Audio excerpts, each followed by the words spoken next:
أعوذ بالله السميع العليم من الشيطان اللعين الرجيم. بسم الله الرحمن الرحيم. الحمد لله الذي إليه مصائر الخلق وعواقب الأمر. نحمده على عظيم إحسانه ونير برهانه ونوامي فضله وامتنانه.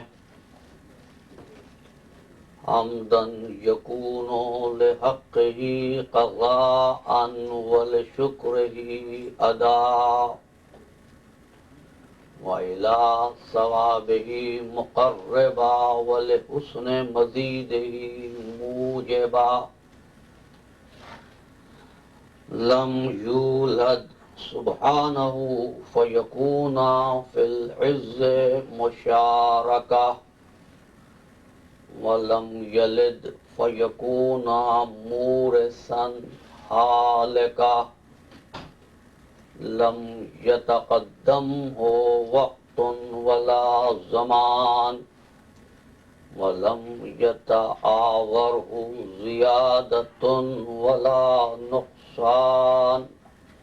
جلت عظمته، والصلاة والسلام على سيد أصل ما في الوجود. سر الله في كل موجود، نقطة دائرة الوجود. صاحب اللواء الحمد والمقام المحمود أبي القاسم محمد. اللهم صل على محمد وآل محمد وأهل بيته الطيبين الطاهرين المعصومين المظلومين، الذين أذهب الله عنهم الرجس وطهرهم تطهيرا. اللهم صل على محمد وآل محمد. أما بعد، فقد قال الله تبارك وتعالى في محكم كتابه المبين، وهو أصدق الصادقين. بسم الله الرحمن الرحيم. اللہ نزل احسن الحدیث کتابا متشابہا مثانیہ تقشعر منہ جلود الذین یخشون ربہم ثم تلین جلودہم وقلوبہم الی ذکر اللہ. ذالک ھدی اللہ یہدی بہ من یشاء ومن یضلل اللہ فما لہ من ہاد. صلوات. اللهم صل على محمد وآل محمد. ہدایت اور نصاب ہدایت کے عنوان پر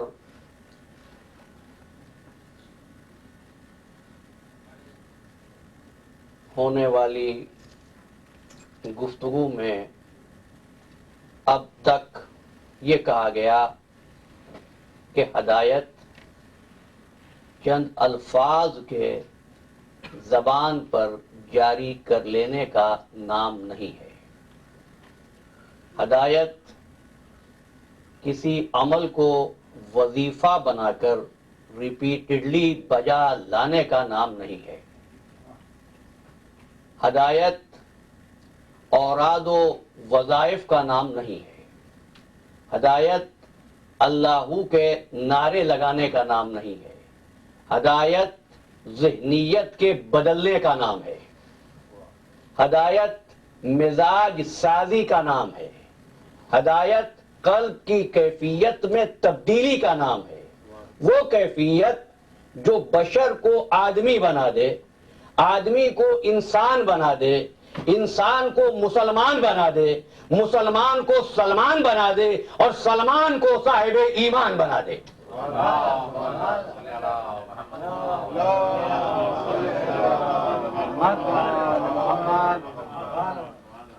دیکھیے عزیزان محترم، دنیا کا ہر مینوفیکچرر، دنیا کا ہر صانع، دنیا کا ہر کریٹر، اس دنیا کا ہر میکر اگر سماعت پہ بار گرا نہ ہو تو ایک لفظ کہتا ہوں، دنیا کا ہر خالق۔ نصاب ہدایت کے حوالے سے یہ بات بہت اہم ہے۔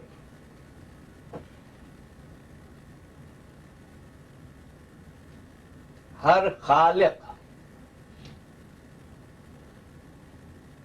بھئی وہ بھی خالق ہے جو چیز خلق کر رہا ہے، جو چیز بنا رہا ہے وہ بھی خالق ہے۔ فرق اتنا ہے کہ دنیا کا بنانے والا فقط خالق ہے، اور وہ جو بنا رہا ہے وہ خالق بھی ہے، باری بھی ہے۔ خالق وہ جو شے سے شے بنا دے، باری وہ جو لاشے سے شے بنا دے، جو وجود سے وجود کو جنم دے، اس کو تم خالق کہہ سکتے ہو۔ لیکن اللہ کے اسماء میں فقط خالق ہی نہیں ہے، وہ باری بھی ہے، وہ عدم کو وجود دیتا ہے، وہ نور سے ظلمت کو بدلتا ہے، تاریکی میں اجالا پیدا کرتا ہے، تخم سے بیج سے درخت بناتا ہے۔ لیکن ہم دنیا کے بنانے والوں کی بات کریں، جو مینوفیکچررز ہوتے ہیں، وہ جب کوئی چیز بناتے ہیں تو دو چیزوں کا خیال رکھتے ہیں۔ ایک تو یہ کہ چیز اپنی جگہ پر مکمل ہو، پرفیکٹ ہو، جس مقصد کے لیے بنائی جا رہی ہے وہ مقصد اس سے حاصل ہو سکے۔ دوسری بات، اس چیز کو جس شے سے خطرہ ہو اس سے اس کو دور رکھا جائے اور اس سے حفاظت کا انتظام کیا جائے۔ کوئی صانع ایسا نہیں ہے جو اپنے ہاتھوں سے کسی چیز کو بنانے کے بعد اس کو خطروں کے حوالے کر دے اور خطرات سے، نقصان سے پروٹیکشن کا کوئی انتظام نہ کرے۔ بھائی شمع جلائی تو جانتے ہو کہ تیز و تند ہوا شمع کو بجھا دیتی ہے، لہذا شمع کو ایسے ماحول میں رکھنا چاہتے ہو جہاں پر ہوا اس کو نقصان نہ پہنچا سکے۔ بھائی تصویر بنائی، تصویر آگ سے، پانی سے، ہوا سے، مٹی سے خراب ہو جاتی ہے، لہذا خیال کیا کہ اس تصویر کی بیوٹی کسی بھی طریقے سے برباد نہ ہو۔ کیا ایسے رنگ استعمال کیے جو واٹر پروف ہوں، ایسا میٹیریل استعمال کیا جو فائر پروف ہو، پھر آپ نے جا کر تصویر بنائی۔ بھئی فلک بوس عمارتیں بنا لی، لیکن خیال آیا کہیں ایسا نہ ہو کہ بادلوں کے ٹکرانے سے جو بجلی پیدا ہوتی ہے کہیں عمارتوں کو نقصان پہنچا دے، لہذا انتظام کیا کہ اس کو بجلی سے محفوظ رکھا جا سکے۔ بھئی عمارتیں بنائیں لیکن دیکھا زمین میں زلزلے آ جاتے ہیں، لہذا بنیادوں میں وہ انتظام کیا کہ عمارت زلزلوں سے محفوظ رہے۔ جب دنیا کا چھوٹے سے چھوٹا صانع بھی اپنی کسی کریشن کو خطرات سے پروٹیکشن دیے بغیر نہیں بناتا، یہ کیسے ممکن ہے؟ وہ جو احسن الخالقین ہے وہ انسان کو بنائے اور اس امر کا خیال نہ کرے کہ اس کو جہاں سے خطرہ ہو وہاں سے محفوظ رکھنے کا، پروٹیکشن دینے کا بندوبست نہ کرے۔ خطرہ انسان کو کس چیز سے ہے عزیزان گرامی؟ تو یاد رکھنا عزیزو، انسان کو گرمی سے خطرہ نہیں ہے۔ گرمی کا مقابلہ تو وہ ایئر کنڈیشنر بنا کے کر دیتا ہے۔ اس کو خطرہ سردی سے نہیں ہے، سردی کا مقابلہ تو وہ ہیٹنگ کے ذریعے کر لیتا ہے۔ اس کو خطرہ زلزلوں سے نہیں ہے، زلزلوں سے تو وہ اپنی مصنوعات کو بچا لیتا ہے۔ اس کو خطرہ آندھیوں سے نہیں ہے، اس لیے کہ وہ ہواؤں کا رخ موڑ دیتا ہے۔ اس کو خطرہ ہواؤں سے نہیں ہے، وہ ہواؤں میں پرواز کرتا ہے۔ اس کو خطرہ دریاؤں سے نہیں ہے، وہ پانی کا، سمندر کا سینہ چیر دیتا ہے۔ خطرہ کس چیز سے ہے؟ اور یاد رکھنا عزیزو، جس چیز سے اس وجود کا کمال ہوتا ہے خطرہ بھی وہی ہوتا ہے۔ بھئی بڑی توجہ رہے، اور میں چاہتا ہوں اپنے عنوان کی تمہید کو آج مکمل کر دوں۔ جو اس کا کمال ہے نا، خطرہ بھی وہی ہے۔ بھئی تصویر کا حسن اس کے رنگ تھے،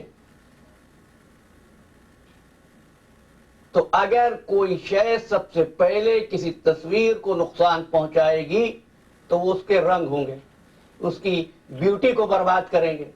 انسان کا جو کمال ہے بس وہی اس کا خطرہ ہے۔ میں اپنے مدعا سے قریب ہو رہا ہوں۔ انسان کا کمال کیا ہے؟ تو دیکھو، انسان کا کمال قد و قامت نہیں ہے، انسان کا کمال اس کا دبلا یا موٹا ہونا نہیں ہے، انسان کا کمال اس کا جوان یا بوڑھا ہونا نہیں ہے، یہ تو فطرت کے تقاضے ہیں۔ انسان کا کمال اس کے پاس وہ جوہر عقل ہے۔ دوسرا لفظ کہہ دوں، وہ متاع شعور ہے اس کے حیات میں۔ اگر وہ متاثر ہو جائے تو پوری صلاحیتیں مشکوک ہو جاتی ہیں، ان صلاحیتوں پر زنگ آنے لگتا ہے۔ وہ متاع شعور، وہ متاع عقل جس امر سے متاثر ہو، کیا ہے؟ جہاں عقل کام نہ کرے، جہاں خطابتوں کو گنگ ہو جائے، جہاں صلاحیتوں پر بریک لگ جائے، وہ کیا ہے عزیزو؟ آج تیسری تقریر کا پہلا لفظ وہ احساس ہے۔ جب اس کے متاع شعور میں گناہ نے قدم رکھا، احساس جرم نے اس کے ناطقے کو روک دیا۔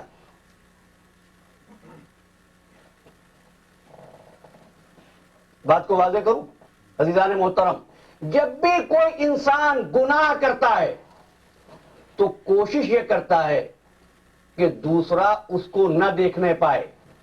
کیا ہے؟ احساس جرم ہے جو اس کو خود بخود ہو رہا ہے۔ یہ احساس ہے جیسے ہی اس کے متاع شعور پر حملہ آور ہوتا ہے، اس کی روانی، اس کی فراوانی، اس کی حرکت، اس کی عقل کی نئے رنگی، اس کے خیالات کی مہمیلی وہ متاثر ہونے لگتی ہے۔ کیا ہے؟ اس کو احساس ہو گیا ہے کہ اس نے کوئی جرم کیا ہے۔ کب احساس ہوا؟ جب اس کی دنیا شعور میں گناہ نے قدم رکھا۔ اب میں ایک مثال دوں اور بات کو مختصر کروں، ورنہ تو اس بات پر بہت گفتگو ہو سکتی ہے۔ ایک بہت بڑا پرندہ ہے چیل، اور اس کے مقابلے پر چھوٹا سا پرندہ ہے چڑیا۔ لیکن کیا کیا؟ چیل نے چڑیا کے بچوں کو کھا لیا اور اس کے بچے کو لے کر اڑا۔ کون؟ چیل۔ اس کے پیچھے پیچھے چڑیا اس چیل کے پیچھے چلی۔ اتنا بڑا پرندہ ہے کہ اگر ایک پر مار دے تو چڑیا زخمی ہو کر گر جائے، لیکن چیل بھی اس پر چڑیا سے خوفزدہ ہے۔ کس چیز نے اس کو خوفزدہ کر دیا؟ احساس جرم نے اس کو خوفزدہ کر دیا کہ بڑا جانور چھوٹے سے ڈر گیا. اب تو سمجھ لو وجہ کیا ہے. ہم ہدایت کے نصاب سے قریب ہو رہے ہیں. وجہ کیا ہے؟ 1,00,000 فوج 72 پیاسوں سے کیوں ڈر گئی؟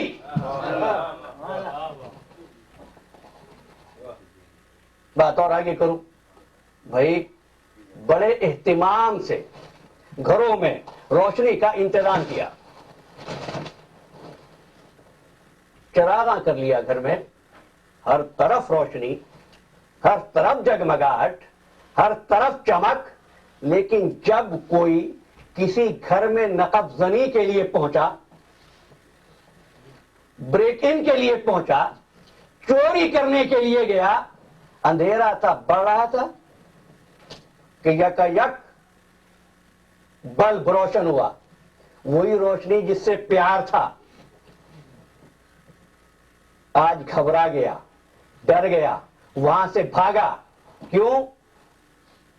اس لیے کہ جان رہا ہے جو قدم اٹھ رہا ہے وہ اس احساس کے تحت ہے جہاں جان رہا ہے کہ یہ جرم ہے.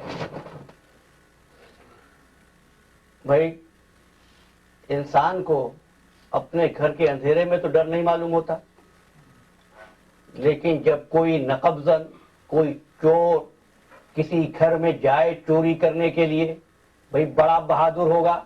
پہلی بات تو اس کا رات کے وقت جا کر شکون مارنا ہی اس امر کی دلیل ہے کہ سمجھ رہا ہے جو کرنے جا رہا ہے وہ صحیح نہیں ہے. اس اندھیرے میں اگر اس گھر میں ایک چھوٹا سا چمچہ گر جائے تو خائف ہو جاتا ہے. کیا اس کی طاقتیں، اس کی صلاحیتیں کمزور ہو گئی؟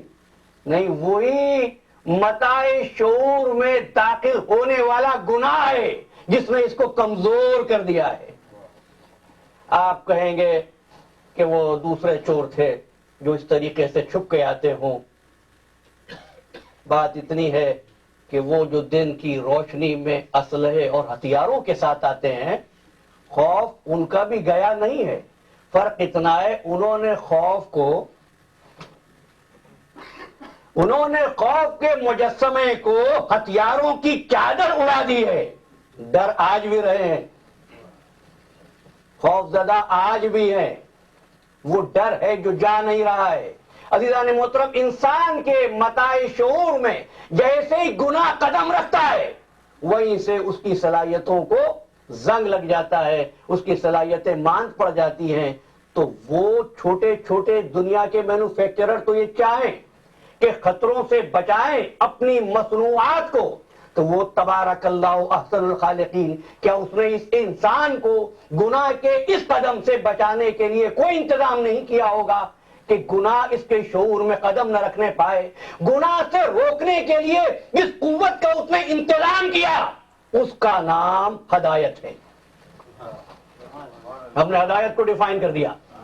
ہدایت اس پروٹیکٹر کا نام ہے جو انسان کے متاع شعور میں گناہ کو داخل نہ ہونے دے. لیکن یہ پروٹیکٹر تم نہیں بنا سکتے. بھئی جس کی مصنوع ہوتی ہے، جس کی پروڈکشن ہوتی ہے، جس کی تخلیق ہوتی ہے وہ جانے. اس نے کہا ہم انتظام کریں گے کہ اس کو ایسے ہادی دے دیں. یہ ہادی بیرونی بھی ہوں گے، یہ ہادی اندرونی بھی ہوں گے. اب آج کی گفتگو میں تو میں ان الفاظ کی تشریح نہیں کر سکوں گا، لیکن گفتگو انشاءاللہ مفصل ہوگی اور ہم ایک ایک جملے پر سیر حاصل گفتگو کرنے کی کوشش کریں گے اور اللہ کا شکر ادا کریں گے اگر ہم ان تمام نتائج تک پہنچ سکیں جہاں تک ہم پہنچنا چاہتے ہیں، صدقے سے، واسطے سے ان شہیدوں کے جن کے نام سے یہ مجلسیں بپا ہیں. میں نے کل کی گفتگو میں ایک جملہ آپ کی خدمت میں عرض کیا تھا، ہدایت ریلیٹو ہوتی ہے. تو میرے ایک نوجوان دوست نے آج مجھ سے ہدایت کے ریلیٹو ہونے پر کچھ مزید ایکسپلینیشن مانگی. دیکھو اس بات کو اس طرح سمجھیے کہ ایک چیز مختلف سینیریو میں، مختلف مناظر میں مختلف معنی رکھتی ہے. صلوات پڑھیے.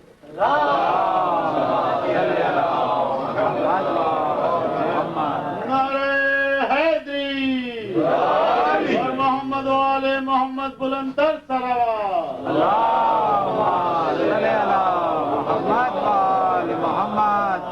اپنے طریقے گفتگو اور انداز خطابت کی اصلاح کرتا چلوں، اس کوشش کے ساتھ آگے بڑھ رہا ہوں. ایک لفظ ہے حسن سلوک، good manners and good behaviour. ایک چیز آپ سے کہا گیا کہ اچھے اطوار اپناؤ، حسن سلوک کرو. ایک 5 برس کا بچہ تمہارے پاس آ گیا، تم حسن سلوک کرو گے. کیا کرو گے؟ بچے کو پیار کرو گے، اپنے پاس بٹھاؤ گے، کھانے کی کوئی چیز ہوگی تو اس کو کھانے کے لیے دو گے. یہ بچے کا حق ہے. حسن سلوک کرو. اب تمہارا ہم عمر دوست تم سے ملنے کے لیے آ گیا، اس کے ساتھ وہ سلوک نہیں ہوگا جو 5 برس کے بچے کے ساتھ ہوا تھا. ہے حسن سلوک. اس کے ساتھ کیا کرو گے؟ اپنی جگہ سے کھڑے ہو جاؤ گے، مسافہ کرو گے، اس کو بیٹھنے کے لیے کہو گے. آگے بڑی بات، یہ ایک ہم عمر دوست ملنے کے لیے آیا، آپ کھانا کھا رہے ہیں، اب کھانا چھوڑ کر آپ کھڑے نہیں ہوں گے. دیکھو شریعت کا مسئلہ ہے کہ کھانا کھاتے ہوئے اگر کوئی ملنے کے لیے آ جائے تو تم کو کھڑے نہیں ہونا. کیوں؟ ہے وہی حسن سلوک. اب اس بات کو آگے لے کے چلتے ہیں. آپ کھانا کھا رہے ہیں اور آپ کے ماں باپ میں سے کوئی آ گیا، ماں آ گئی یا باپ آ گیا. اب کھانا کھاتے ہوئے کھانا چھوڑ دو، ماں باپ کی تعظیم کے لیے کھڑے ہو جاؤ. بزرگ آ گیا، کھڑے ہو جاؤ. استاد آ گیا. بھئی دوست کے ساتھ حسن سلوک تھا، کھانا کھاتے ہوئے اٹھنا نہیں. ماں باپ آ جائیں، کھانا کھانے میں مصروف نہ رہنا، کھڑے ہو جانا. اچھا ایک بات کہہ دوں، یہ جہاں کہتے ہیں نا باپ، تو فرمایا معصوم نے فرزند رسول علیہ الصلوۃ والسلام امام جعفر صادق علیہ الصلوۃ والسلام نے. خاص طور پر بچوں کے لیے یہ بات کہ سن، تیرے 3 باپ ہیں.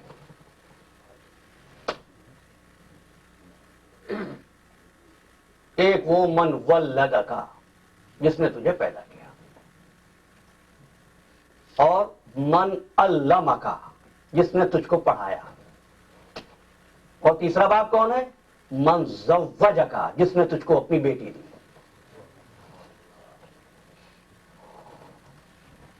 حسن سلوک. میں نے 5 سال کے بچے سے بات شروع کی تھی، اور میں کہاں پہ لایا ہوں؟ ماں باپ کے احترام پر. اور ان بچوں سے خاص طور پر یہ بات کہتا ہوں، اس کو یاد رکھیں. فرمایا آقا دو جہاں نے کہ اگر زمین پر کوئی جہنمی کو دیکھنا چاہے تو اس کو دیکھے جو ماں باپ کی عزت نہیں کرتا، جو ماں باپ کی ریسپیکٹ نہیں کرتا، جو ماں باپ کا اوبیڈینٹ نہیں ہوتا، وہ جہنمی ہے. اتنا ہی نہیں، جو جوانی کے زور میں باپ سے زیادہ اونچی آواز میں بات کرے. کیا کروں؟ میں تو پوری حدیث یہاں سے پڑھ نہیں سکتا ہوں. جو آقا دو جہاں نے فرمایا، مانوی اعتبار سے اس کی نسل، اس کا نطفہ. فرمایا جو جوانی کے زور میں سفر کرتے ہوئے باپ سے آگے آگے چلے. جہنمی کو دیکھنا چاہو دنیا میں تو اس کو دیکھ لینا. عزیزان محترم، ایک ہی ہے حسن سلوک، لیکن مختلف مناظر میں، مختلف سینیریو میں، مختلف کیفیتوں میں بات بدل گئی. کہ یہ تو ہے آپ بیٹھے ہوئے ہیں، وہ آ گئے. ماں باپ کا احترام. اب ایک بات اس سے آگے کہہ دوں، ماں باپ کا اتنا احسان ہے، اتنا احسان ہوتا ہے کہ اگر زندگی بھر اتارتے رہو تو فرمایا صادق آل محمد نے کہ اتار نہیں سکتے. کیوں؟ اس لیے کہ ان کا تم کو پیدا کرنا تمہاری محکومیت ہے، وہ پہل ہے جو انہوں نے تم کو وجود دیا ہے، انہوں نے تم کو وجود دیا ہے، اس لیے تم حق تو ادا کر ہی نہیں سکتے۔ اس لیے اب یہ کہنا، یہ قرآنی آیت ہے، تم اللہ سے دعا مانگتے ہوئے یہ کہنا رب ارحمہما کما ربیانی صغیرا، کا حق تو ادا نہیں کر سکتے، بس اتنا کہنا پروردگار ان پر رحم کر جس طرح انہوں نے بچپنے میں مجھ پر رحم کیا۔ یہ ہے ماں باپ کا حق، ماں باپ کا حق، ماں باپ کا حق یہ ہے۔ میں اپنے عنوان سے پھر متصل ہو جاؤں کہ جنگ ہو رہی ہے، تفسیر انوار النجف سے پڑھ رہا ہوں، جنگ ہو رہی ہے اور ایک جانثار جنگ کر رہا ہے، تلوار چل رہی ہے، تلوار چلاتے چلاتے ایک مرتبہ کیا ہوا کہ اس کے سامنے اس کا مشرک باپ آ گیا، قریب تھا کہ تلوار سے باپ کا سر اڑا دے۔ تمہارے ذہنوں میں ہوگا نا، دین کی محبت میں کیا کرو، آقائے دو جہاں نے آواز دی رک جا یہ تیرا باپ ہے۔ وہ کہتا یا رسول اللہ مشرک ہے، کہ مشرک ہے تو کیا ہوا یہ تیرا باپ ہے۔ کیا بات ہے، اب اسلام کا فلسفہ لو، نصاب ہدایت لو، کسی کے وجود کا مشرک ہونا اس امر کا جواز نہیں ہے کہ تم اس کو قتل کر دو۔ اسلام کے نام پر یہ فلسفہ جہاد جو پھیلایا جا رہا ہے یہ اسلامی فلسفہ نہیں ہے، اسلام احترام سکھاتا ہے۔ ہم اپنے موضوع سے متصل ہوتے ہیں۔ ہدایت، نماز پڑھو، اول وقت پر پڑھو۔ تمہارا کوئی مسلمان بھائی نماز کے وقت سے غافل ہو جائے تو نماز یاد دلا دو، ہے نا؟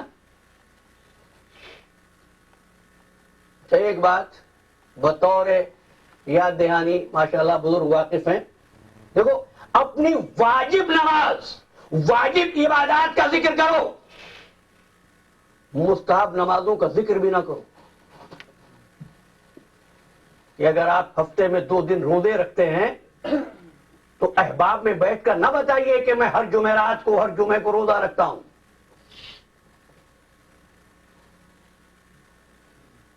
یہ تقوی نہیں ہے، یہ نصاب ہدایت نہیں ہے۔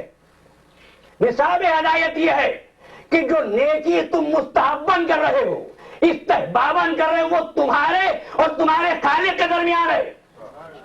کہیں ایسا نہ ہو کہ تمہاری عبادت دوسروں پر برتری کا، تفوق کا، شو آف کا سبب بن جائے اور تمہارا نفس اور موٹا ہو۔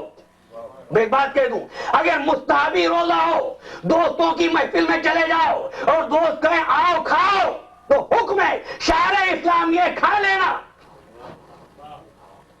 روزے کے ثواب سے تم محروم نہیں ہوگے۔ اب سمجھے؟ ہدایت، نماز پڑھو، اول وقت پر پڑھو، کوئی بھائی بھول جائے اس کو یاد دلاؤ، بہت اچھی بات ہے۔ لیکن اگر یہ دیکھو کہ تمہارا قائد، بات کو بہت آسان کر دوں کہ بار سماعت پہ گرا نہ ہو، کہ تمہارا ہادی اگر نماز کی ابتدا میں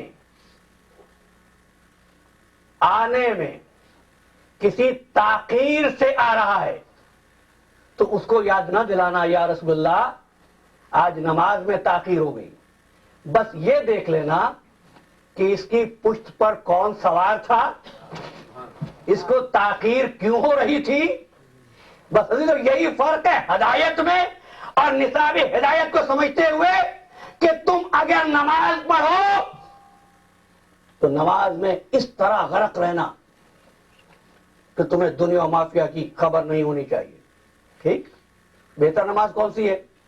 نماز پڑھ رہے ہیں اور دفتر کا کہ کاروبار کا حساب کر رہے ہیں، وہ اچھی نماز ہے؟ یا وہ نماز اچھی ہے کہ نماز پڑھ رہے ہیں تو معلوم نہیں، بس اللہ کی بارگاہ میں ہے، خواہ کتنی بارگاہ خداوندی میں ہو، نماز پڑھتے ہوئے، ہدایت یہ ہے نماز پڑھتے ہوئے اگر رسول بلا لے تو نماز توڑ دینا، آواز رسول پر لبیک کہنا، اور ہادی کو اس طرح پہچاننا اگر وہ نماز پڑھ رہا ہو اور کوئی اس کی پشت پر سوار ہو جائے کا سجدہ طولانی ہو جائے. اور واضح کروں, ہدایت یہ ہے نماز پڑھو, اول وقت پر پڑھو, اور پروردگار سب کو توفیق دے. لیکن اب پیغام لیتے جائیے. اول وقت پہ نماز پڑھنے کے عادی, اب میں نے کہہ دیا عادی, لیکن بہت سوچ سمجھ کے کہا ہے. جو عبادت عادت بن جائے, وہ جملہ اگر آپ کو یاد رہ گیا 1428 ہجری کے عشرہ محرم میں, تو میں سمجھوں گا کہ میں کسی نتیجے تک پہنچا ہوں. جو عبادت عادت بن جائے, میں نے مزاج نہیں کہا ہے, جو عبادت عادتاً بجا لائی جائے وہ عبادت نہیں ہوتی. جو عبادت مزے کے لیے ہو وہ عبادت نہیں ہوتی. جو عبادت لالچ میں ہو وہ عبادت نہیں ہوتی. جو عبادت خوف میں ہو وہ عبادت نہیں ہوتی. جو عبادت نصاب ہدایت کی روشنی میں ہو وہ عبادت ہوتی ہے. نماز پڑھتے اول وقت, جس وقت نماز پڑھنے کے لیے کھڑے ہو رہے تھے تو دیکھا ایک شخص سمندر میں ڈوب رہا تھا. تم کو تیرنا آتا ہے, وہ ڈوب رہا ہے. نماز کا اول وقت ہے. شریعت کا حکم یہ ہے نماز چھوڑ دو. دیکھتے ہیں کیسا رحیم و کریم خالق ہے وہ, کہ نماز چھوڑ دو, جا کر اس کی جان بچا لو. میں نے گزشتہ برس کہا تھا اسلام تو یہ کہتا ہے اگر پانی اتنا کم ہے کہ مشکل سے وضو ہو سکے اور پیاس کے سبب سے بلی مر رہی ہے تو تم تیمم کر کے نماز پڑھنا, مرتی ہوئی بلی کی جان بچا لینا. اب تو متمدن دنیا غور کرے, جو اسلام بلی کی جان بھی لینا نہیں چاہتا وہ کیسے اجازت دے سکتا ہے ایک انسان دوسرے انسان کی جان لے لے. سچ بولو. لیکن اگر کوئی ظالم شمشیر بکف آ جائے کسی مظلوم کو ڈھونڈتا ہوا, تو تم کو معلوم بھی ہو ڈھونڈ رہا ہے مظلوم کو اس لیے کہ قتل کرے گا, وہ بے گناہ ہے, تم پر حرام ہے کہ تم اس وقت سچ بولو.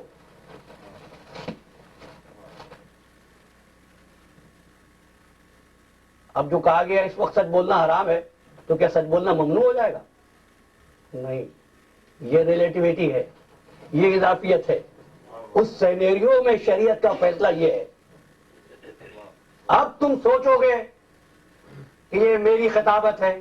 نہیں, ایسا خود پروردگار نے کر کے دکھایا. بھائی رات تھی, کہیں بستر پہ کسی کو سلا دیا, چادر سے چھپا دیا, حکم دیا تم غار میں چھپ جاؤ. جہاں حبیب تھا وہاں غار کے منہ پر مکڑی سے جالا تنوا دیا. گویا جہاں رسول نہیں تھا وہاں بتایا رسول ہے, جہاں رسول تھا بتایا رسول نہیں ہے.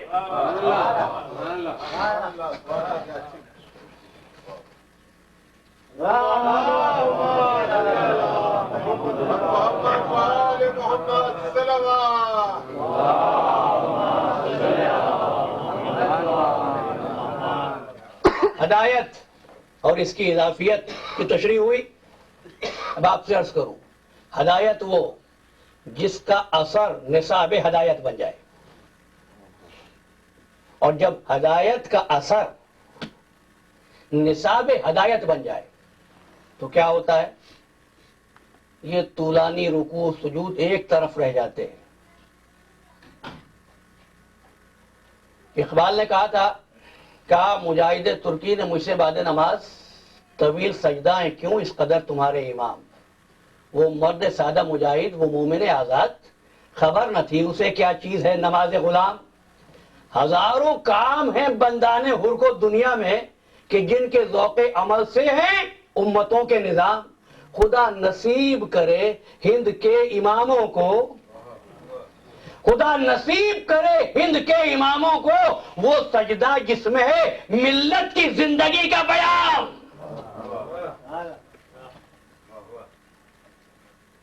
یہ بھی پھر اقبال نے کہا تھا یہ مصرع کس شوق نے لکھ دیا محراب مسجد پر، ناداں گر گئے سجدے میں جب وقت قیام آیا۔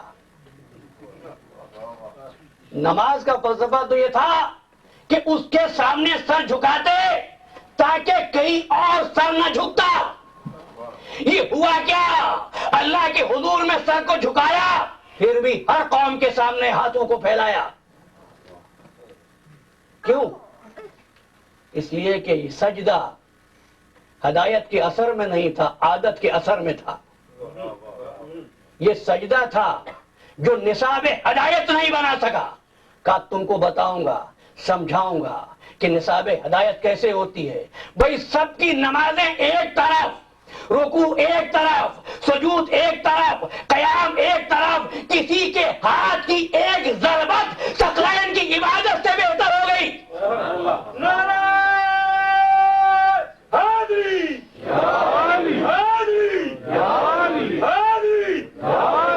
محمد آل محمد صلوات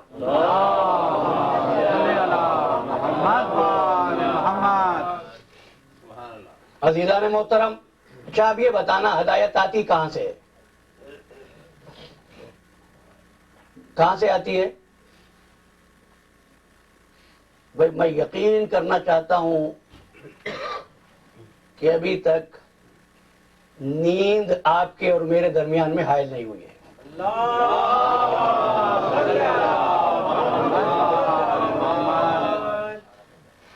ہدایت کہاں سے آتی ہے؟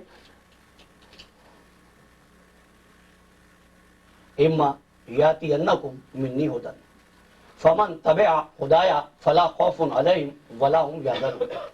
ہدایت آئے گی میری طرف سے، ہدایت آتی ہے پروردگار کی طرف سے۔ اچھا گمراہی کہاں سے آتی ہے؟ کہاں سے آتی ہے؟ شیطان کی۔ اچھا سورہ قصص دیکھو، میرے عنوان کے دونوں الفاظ ان دونوں آیتوں میں ہیں۔ وَجَعَلْنَاهُمْ أَئِمَّةً يَهْدُونَ بِأَمْرِنَا، ہم نے امام بنائے، یہدونا جو ہدایت کرتے ہیں، بے امرنا ہمارے امر کے ساتھ۔ اچھا یہ ہدایت کرنے والے تو اللہ نے بنائے، اور گمراہ کرنے والے وہ کہاں سے آئے ہوں گے؟ کیا کریں، کریٹر ایک ہے، خالق ایک ہے۔ سورہ قصص وجعلناہم، جیسے وہاں فرمایا وجعلناہم، یہاں بھی فرمایا وجعلناہم ائمۃ یدعون الی النار، ایسے بھی بنا دیے امام ہم نے جو لے جاتے ہیں جہنم کی طرف۔ پروردگار جب تو نے ایسے بنا دیے جو جہنم کی طرف لے جائیں تو بندوں پر یہ عذاب کس لیے؟ کہا تم نہیں جانتے ہو، میں نے ایسی مخلوق تھوڑی بنایا تھا جیسی فرشتے تھے۔ بھائی بات اتنی تھی، فرشتوں کے پاس وہ احساس نہیں تھا جو انسانوں کے پاس ہے، اس لیے دونوں کو بنا رہا ہوں اور دیکھنا چاہتا ہوں تمہارا احساس و اختیار تم کو کس طرف لے کر جاتا ہے۔ درد دل کے واسطے پیدا کیا انسان کو احساس، ورنہ طاعت کے لیے کچھ کم نہ تھے کروبیاں، اسی احساس کے لیے تو پیدا کیا، اس لیے دونوں کو بنایا۔ کیوں بنا دیا دونوں کو؟ بھئی مہلت ہم نے ابلیس کو بھی دے دی، ابلیس کو بھی دے دی۔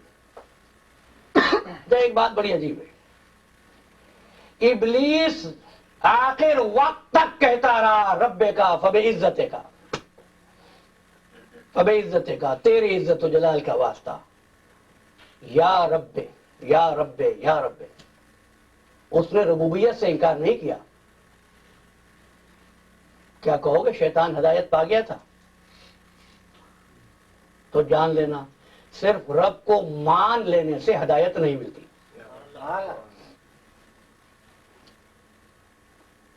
بھئی وہ ایسا کریم یہ بغاوت کر رہا تھا، وہ پھر بھی مہلت دے رہا تھا۔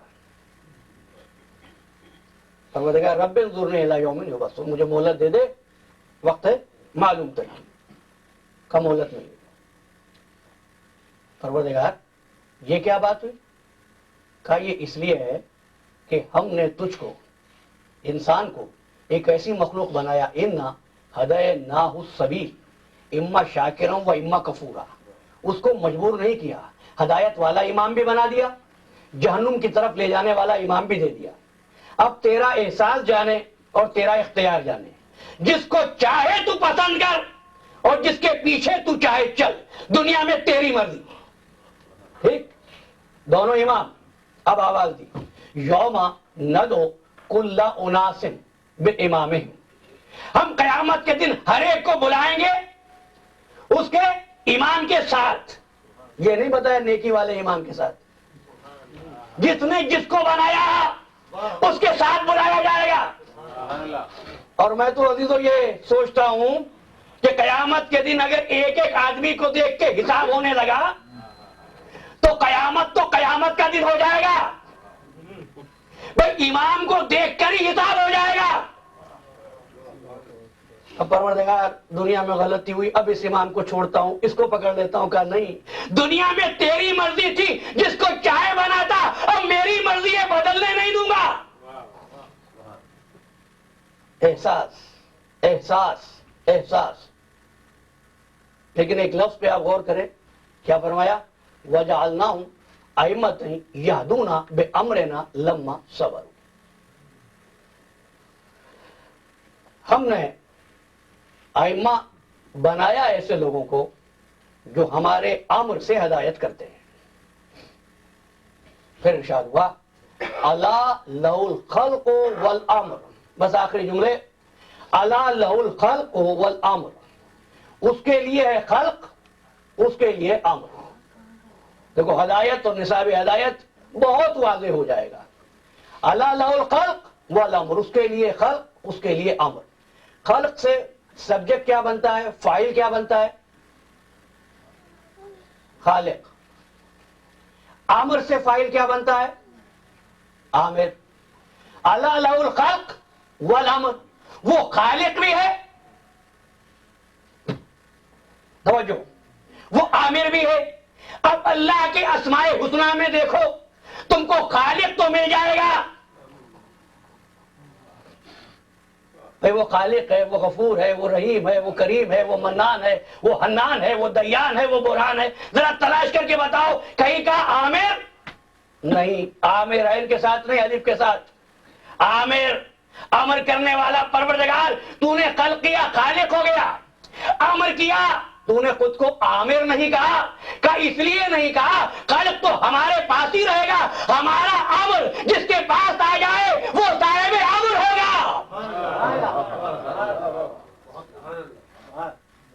اور اس لیے کہ وہ احساس کرے، اس کی ذہنیت بدل جائے، اس کا کردار بدلنے لگے، اس کا مزاج بدلنے لگے۔ میں نہیں کہوں گا عادت تو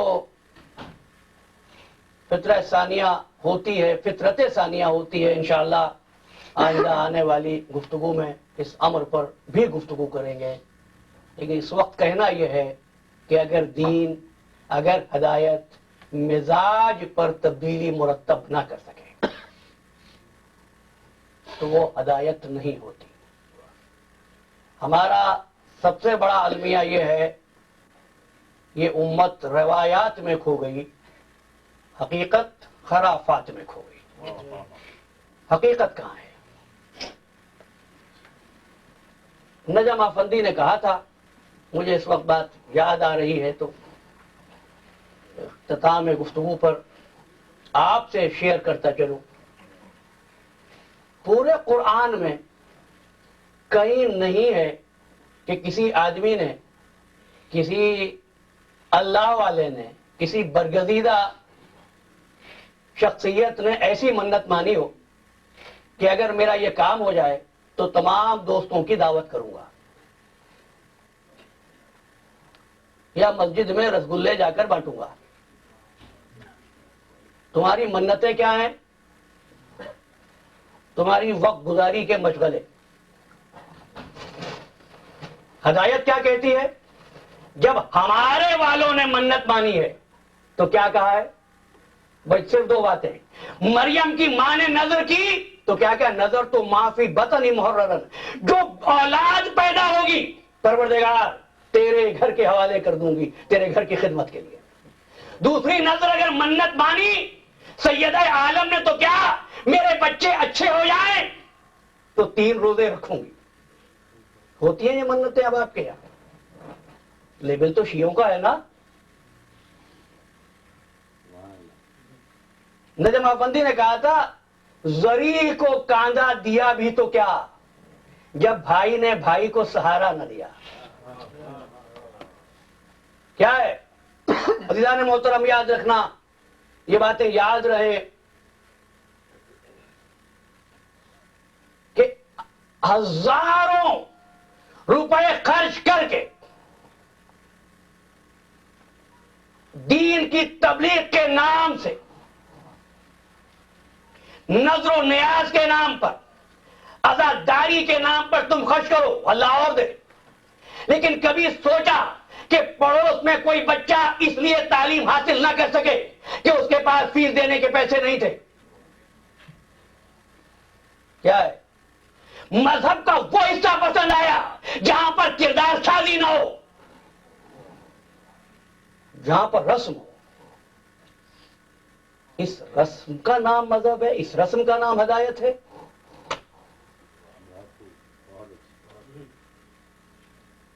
کیا یہی بتایا حسین ابن علی نے؟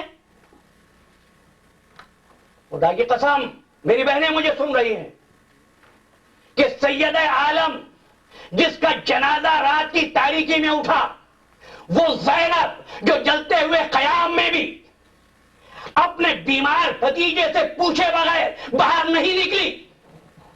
کیا پردے کی کوئی ایک جھلک آج میری بہنوں ماؤں بیٹیوں میں ہے؟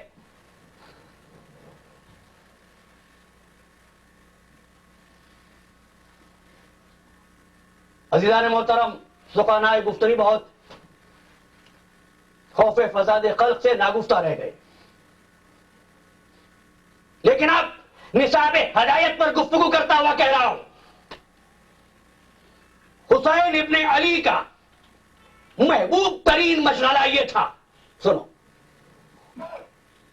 کہ آپ معلوم کرتے تھے ہم سایوں میں, پڑوس میں, چاہنے والوں میں اگر کوئی مقروض ہے تو اپنی آمدنی میں سے اس کا قرض اتار دیں.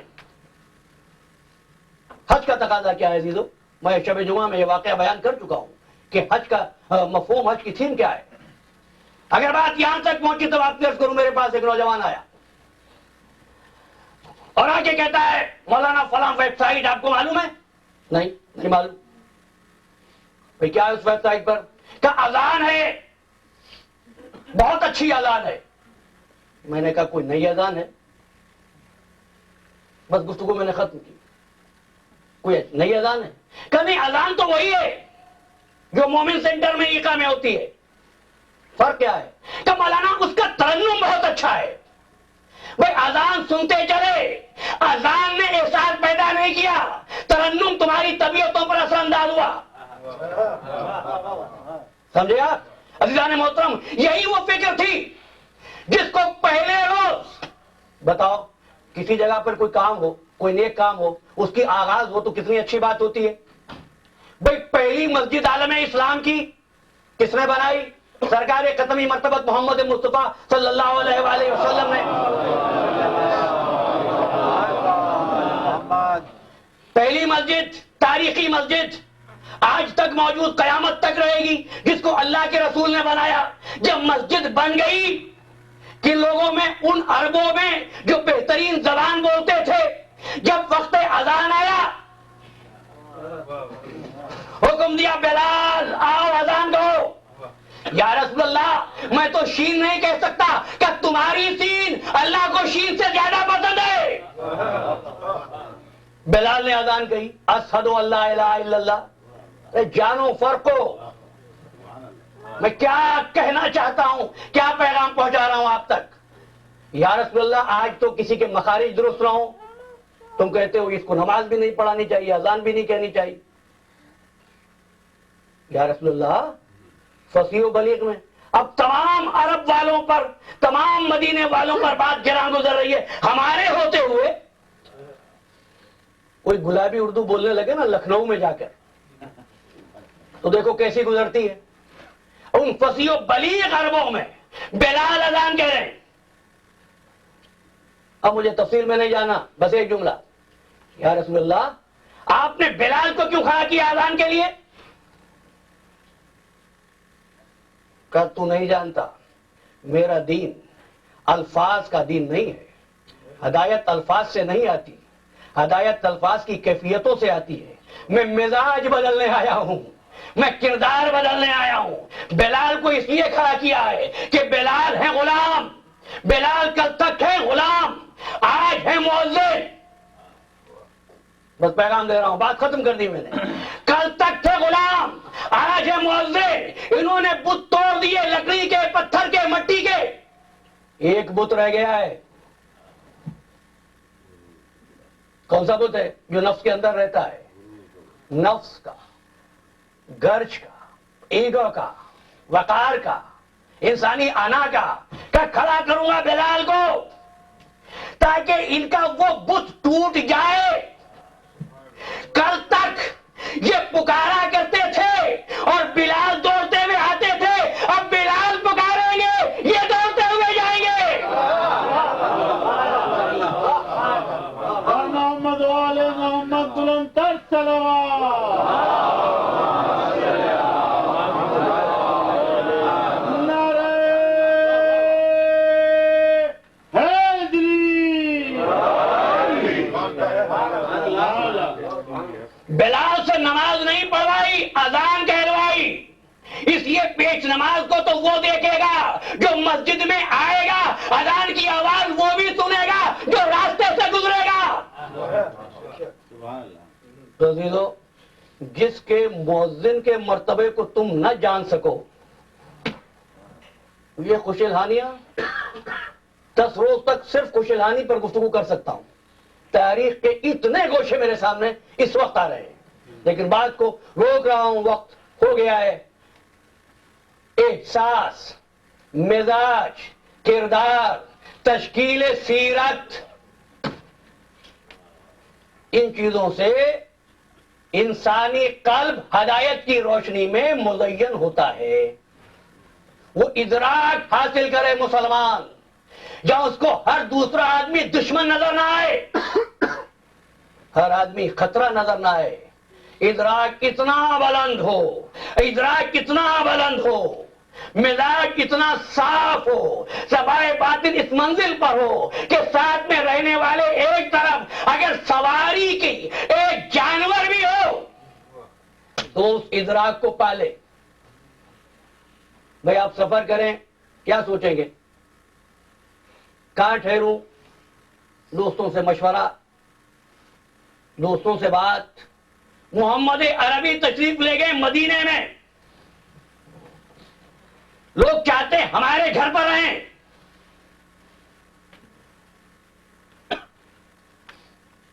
فرمایا ٹھہرو، میں کہاں ٹھہروں گا اس کا فیصلہ میرا ناقہ کرے گا. یا رسول اللہ ساتھیوں سے مشورہ کریں؟ کہا نہیں، یہی بات تو سمجھانی ہے. نصاب ہدایت ساتھ رہنے سے نہیں آتا، بھائی متصل ہونے سے آتا ہے.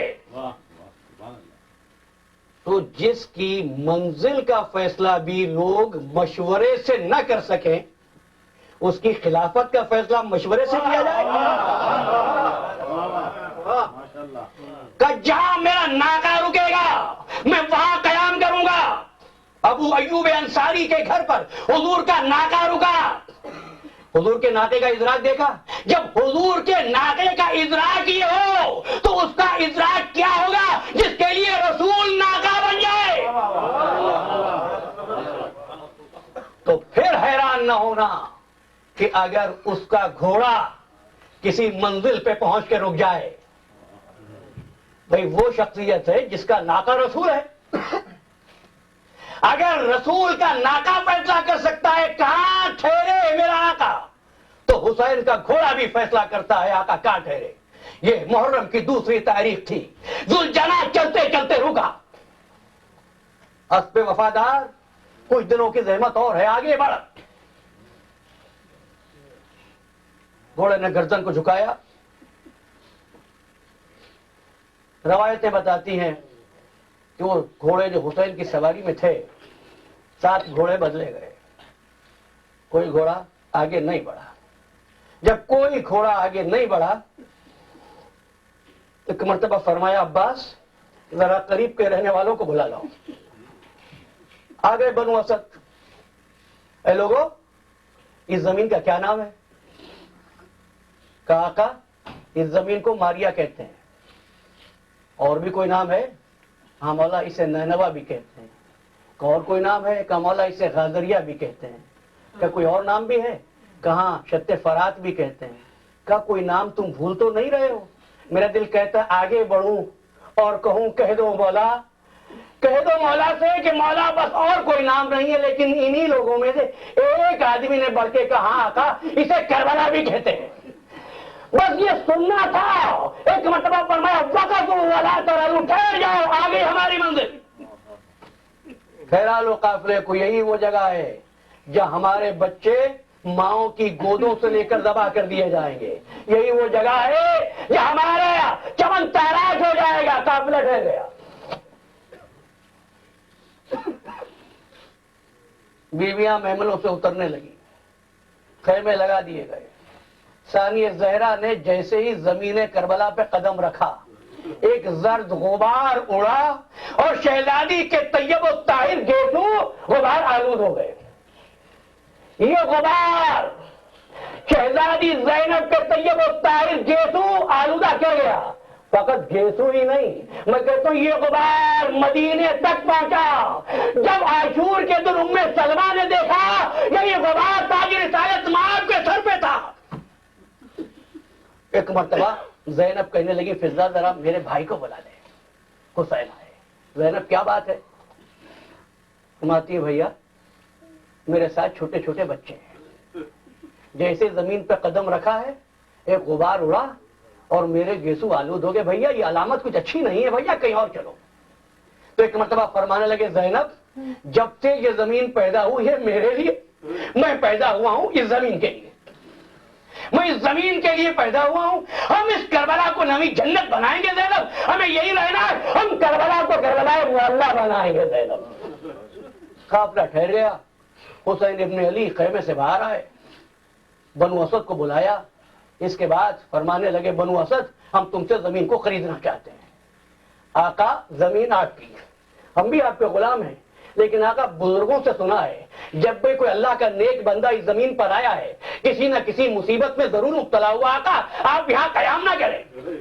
کہا بنو اسد ہم خریدنا چاہتے ہیں زمین کو. 60,000 درہم پہ زمین خرید لی. اس کے بعد فرمانے لگے بنو اسد تم کیا بتاتے ہو؟ تم کیا سمجھتے ہو ہم نہیں جانتے؟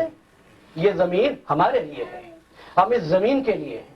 ہم رہنے نہیں آئے. ہم یہاں پہ قتل ہونے آئے ہیں. ہم یہاں پر مارے جانے کے لیے آئے. تم سے صرف اتنا کہنا ہے جب ہمارے دشمن ہماری لاشوں کو بے گوروں دفن چھوڑ جائیں تم آ کر ہماری لاشوں کو دفن کر دینا. اور جب کوئی ہماری قبروں کا نشان پوچھتا رہا ہے تو ہماری قبروں کا نشان بتا دینا. ہمارے ظاہر کو 3 دن مہمان رکھنا. بنو اسد کے مردوں کو حسین نے وصیت کی. مردوں کو خدا حافظ کہا. اس کے بعد زنان نے بنو اسد کو بلایا. اے زنان اسد ہو سکتا ہے تمہارے مرد مصلحت کی وجہ سے ہماری لاشوں کو دفن کرنا بھول جائیں تو تم ہی ایسا کرنا.